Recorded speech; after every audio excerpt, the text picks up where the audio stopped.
Bremen pictures வழங்கும் அனலரசு தயாரிப்பில் சாம்சியஸ் இசையில் சூர்யா சேதுபதி நடிக்கும் ஃபீனிக்ஸ் ஜூலை 4 முதல்.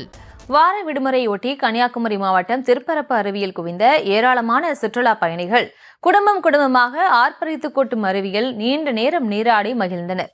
இது தொடர்பான விவரங்களோடு இணைகிறார் நமது செய்தியாளர் ஆனந்த். வணக்கம். மேலும் விவரம். வணக்கம். கன்னியாகுமரி மாவட்டத்தின் முக்கிய சுற்றுலா தலங்கள் ஒன்றான குமரியின் குற்றாலம் என அழைக்கப்படும் திருப்பரப்பு அருவியில் இன்று காலை முதலே சுற்றுலா பயணிகள் வந்தவனம் உள்ளனர். இதனையடுத்து மாவட்டத்தின் பல்வேறு பகுதிகளில் இருந்தும் அண்டை மாநிலமான கேரளாவில் இருந்தும் ஏராளமான சுற்றுலா பயணிகள் காலை முதலே வருகை தந்து வருவதால் திருப்பரப்பு அருவி பகுதி தற்போது களைகட்ட தொடங்கியுள்ளது. தற்போது குமரி மாவட்டத்தில் கனமழையின் தாக்கம் சற்று குறைந்து காணப்பட்டு வரும் நிலையில் அவ்வப்போது மழை பெய்து வருவதால் திருப்பரப்பு அருவி பகுதியில் தண்ணீர் அதிக அளவில் கொட்டி வருகிறது.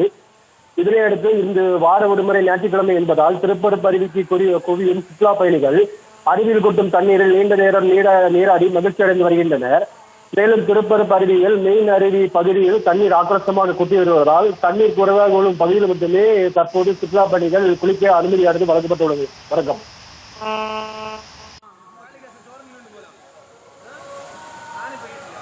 விவரங்களுக்கு நன்றி. பிரேமன் பிக்சர்ஸ் வழங்கும் அனலரசு தயாரிப்பில் சாம்சியஸ் இசையில் சூர்யா சேதுபதி நடிக்கும் ஃபீனிக்ஸ் ஜூலை 4 முதல்.